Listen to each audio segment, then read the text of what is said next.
I can feel it. I can feel it in my bones. What is that, the quickening? I can feel the quickening in my bones. I can feel. I love your. Can only be one. I love your Egyptian accent. I am Egyptian. For those that don't know what we're talking about, if you haven't seen the movie Highlander, you're fucking missing out on life. You're missing out on probably one of the top 5 greatest and / most confusing action movies of all time. Yes, we had a run through the other night of the Highlander. I think the first experience for both of us. Neither of us had seen. I have only seen Highlander 2. I have never seen Highlander 1. I've never seen any of them. And I saw some of the TV show. You had to at least see a touch of the TV show. I mean, I'm sure right? here and there I saw a glimpse of it, but no, I've never sat down for it. So in the 80s, they did a shitload of action movies that are like widely renowned. They did Terminator, Universal Soldier, Predator, Time Cop, Die Hard. You had Schwarzenegger, fucking Bruce Willis, Chuck Norris. You had all of them. Steven Seagal. You had all of them, man. Steve and Seagulls? Steve and Seagulls. We'll get into that in a bit. But one of them that doesn't get enough credit is from Christopher Lambert. A Frenchman. Highlander. And it's, that's the confusing part. Well, no. Christopher Lambert is a French guy. I think it gets the hype it deserves.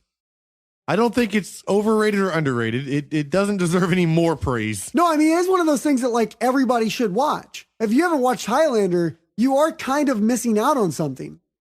So you need to see it. I feel like we're about to dive into like a hour-long discussion. I could talk about Highlander. This could become the Highlander show. Because I have theories too about... Well, we have to fucking lay it out for everybody. Okay, start with the premises. Know what the fucking premise of Highlander is. Yeah, pour the premises out. Okay, I think, as best as I can figure, Highlander is about a guy from Scotland called Duncan MacLeod. MacLeod clan. And MacLeod doesn't know it in like the 1400s or whatever, but he's an immortal. 1583 or something. Yeah, he's an immortal. And he finds out he's an immortal when they try to kill him, and he comes back to life. And then he's like, hey guys, what's up? And they're like, you're a witch. Burn the witch. Yeah, he gets run through with a claymore and then takes a nap and wakes back up. Yeah. And then they throw him in the river. Yeah, then they try to drown him, but then he still doesn't die. So then he's like, I can't hang out with these people anymore. So he fucking goes somewhere else and lives for hundreds of years. And has this epic long battle with this other guy who's also an immortal, who's also Scottish, and they're trying to kill each other. Well, I don't know if the other guy was Scottish or not.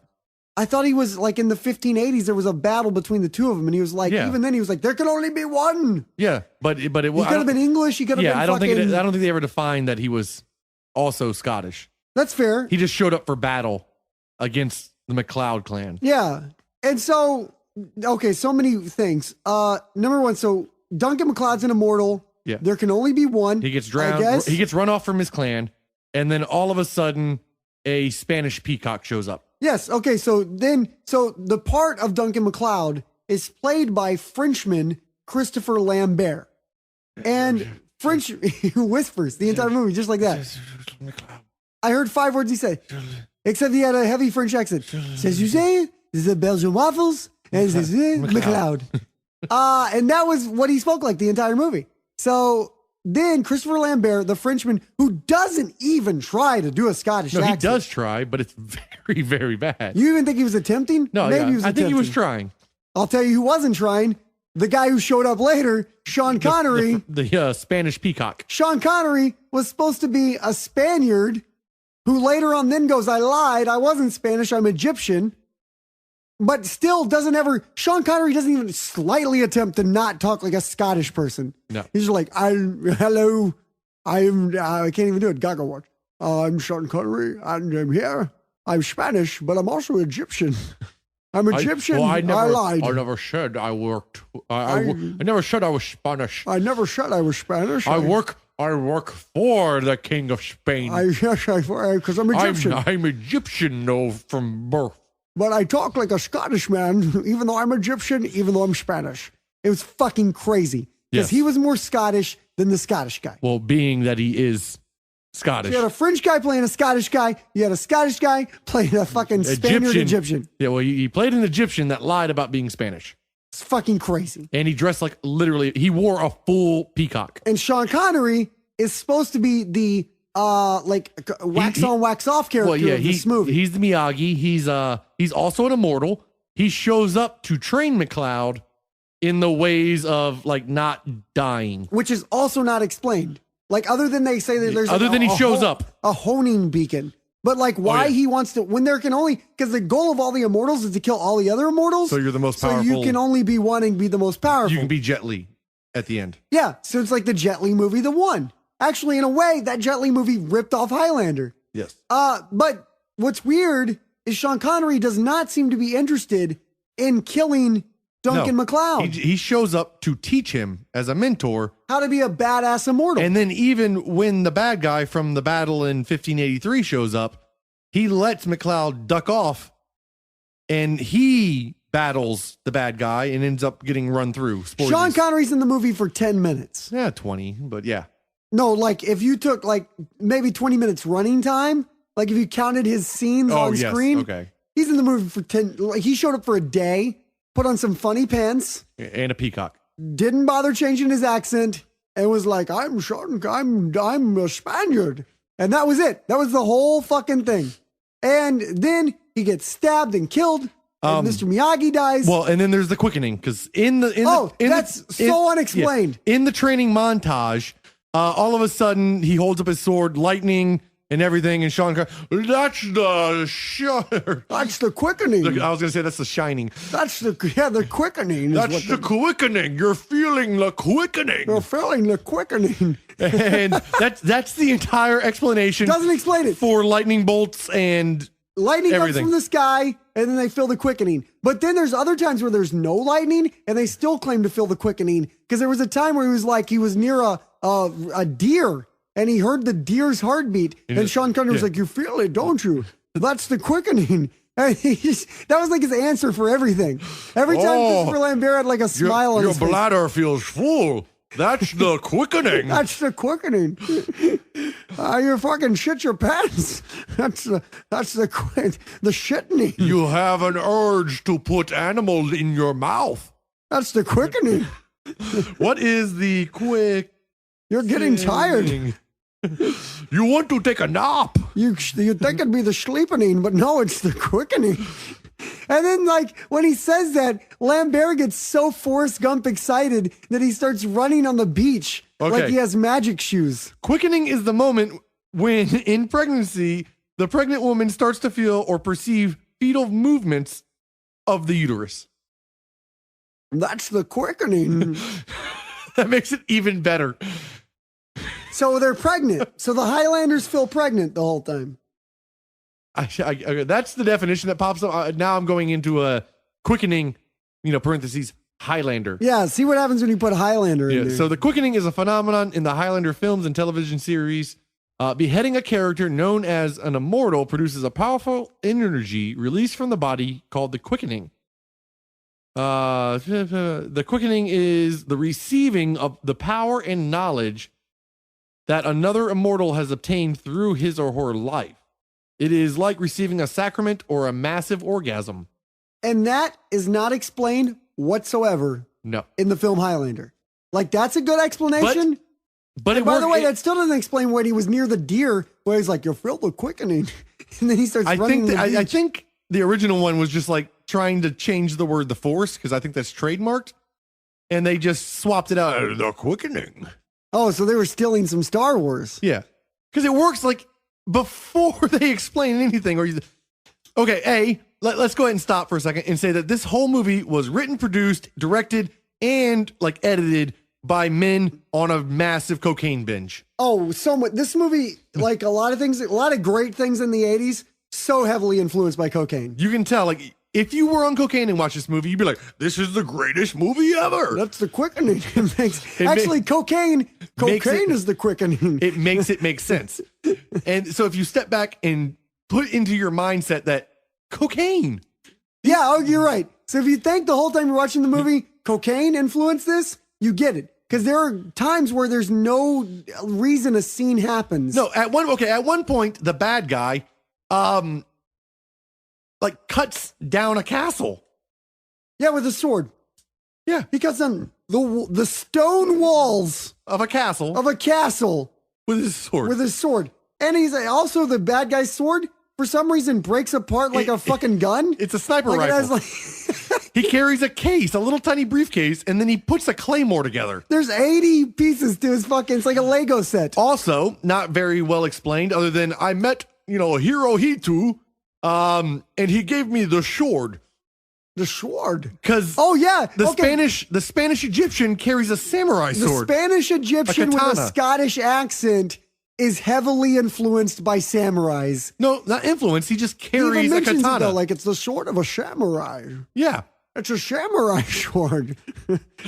but he carries a katana, and he passes it on to McLeod, the Scotsman, Yeah. and he It's the French battles. Scotsman. He battles Igor, who carries a collapsible sniper rifle style I mean, claymore. he puts that thing together like Lee Harvey Oswald is about to fucking take JFK. The best part is like the hilt goes on to the blade, then the handle, then the pommel, and the pommel screws on and connects the bottom half. Then the middle of the blade has a connection point. Yes, even weirder. You're right.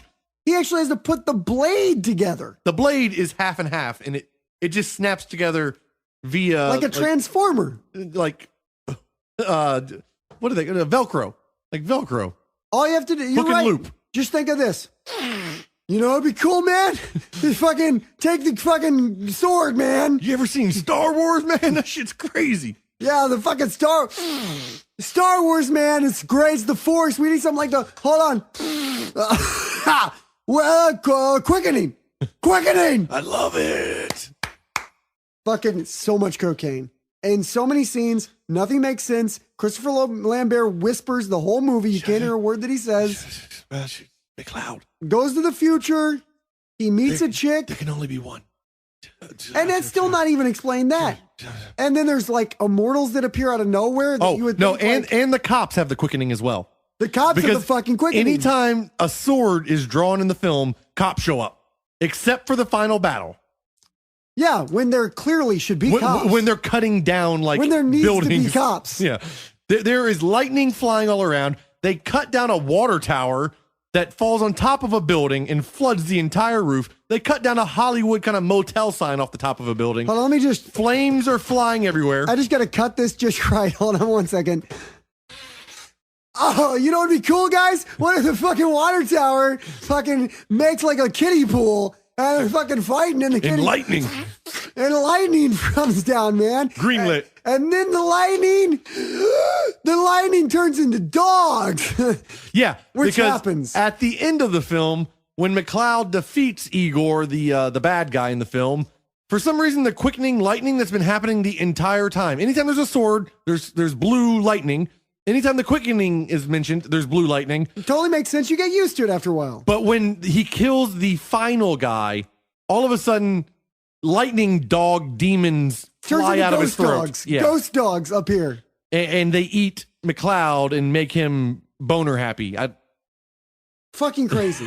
I mean, it makes no fucking sense. And then something happens like at the end. I can't remember how it ends, but they like go to fucking Scotland or something. No. The last 10 minutes of the film is literally a recap of the entire film. Like, here's him in battle before he knew he was immortal. Here he is with his lover. Here is where the 'cause Spaniard they play shows that up. fucking Queen song. Yeah. They're like, we are in It's a love, montage we are-" of the movie you just watched, in case you forgot. But isn't something weird happen? They end up on the hill somewhere, right? And he says something at the very end. I can't remember. Fucking something crazy. Yeah, that's it. Stop. And there was only one, by the way, for one scene, he does turn into Bruce Willis. And that's even weirder because the entire movie, Christopher Lambert doesn't say where, he just whispers. But then, like, for some reason, when they're having their final battle scene, he's like, I said like some quip, like, I told you to wait for me, or something like that. Yeah. He He has one-liner in the whole film. one-liner that doesn't fit anywhere. It's out of character. Yeah. He's not witty. In fact, there is a very derpy scene of him running down the beach. No, he looks like Forrest Gump's magic shoes are on. And he's running in his fucking kilt with his magic shoes. Oh, you guys. And then all of a sudden, he's Rico Suave at the end of the film with some weird did I cut you too deep? Before he cuts the guy's head off. Yeah, it was something like that. Yeah. And then he beheaded the guy. But, I mean, great beheading scenes. Any movie that starts with a fucking beheading out of nowhere is fucking worth watching. A lot of good sword fighting. Fucking nonsense, I don't Sean agree Connery. with any of this. None of this was good. It was. Oh, and then the scene. Wait. So I was about to wrap it up, effects. but I forgot about the scene where, for no reason, the bad guy kidnaps the chick that Christopher Lambert's in love with in the future, and he just starts driving like playing chicken. There's a and weird screaming and driving and then she's so freaked out, she just falls asleep while he's like driving in the midst of like a bridge against There's traffic. a very weird Trauma style Toxic Avenger. Feels like it belongs to the Toxic Avenger. Like 5 minute. Like it's like, hey, we need to eat up some time. This we have to meet the 2-hour mark. So let's put a montage at the end. Let's have him run across the beach here, and we'll have the bad guy drive around for 10 minutes. That's the thing I forgot about. I've been watching a lot of 80s movies right now. They take their fucking sweet time. Because in this movie, we watched from step one to we watched a guy climb a ladder for 3.5 minutes. Yeah, there was a ladder climbing scene. The ladder Nothing climbing happened. scene. It was just like, we need a way to progress the story. Imagine a guy We need movement. He needs to climbing a travel. ladder for 3 minutes. That's the scene. With 80 synth music behind it. Climbing a ladder. Climbing a ladder. There can only be one ladder. Wow, wow, wow, wow, wow. Wow. Trying to climb the ladder. You know what would be a good idea, guys? Climb the ladder, 3 minutes. Fuck it. Duran. Yeah, Duran. What would you get? I'd give it a fucking rating. What for people who want to see Highlander? What would you say? I'd say it's a must watch. It's no Predator. It's no Rambo or First Blood or whatever. It's no E.T. It's no Poltergeist. It's no Hard Target. For sure. Is that the one where we fight a snake? That's the Jean-Claude Van Damme fight a snake movie. Okay. No, that was definitely better. But it is one of those I think you should see, because what led from the first film are 2 other films, I think, and there's 3 Highlander movies and a TV series. Yeah, that ran for a couple years. Yeah. I mean, and the weird thing was when we looked at the box office gross on this movie, it cost like $16 million to make. And made like 4.5, 5.5. It like lost like $10 million for the movie, guys. But they were still like, we love it so much, we're going to make another one. It's cocaine. Yeah. That's the only explanation.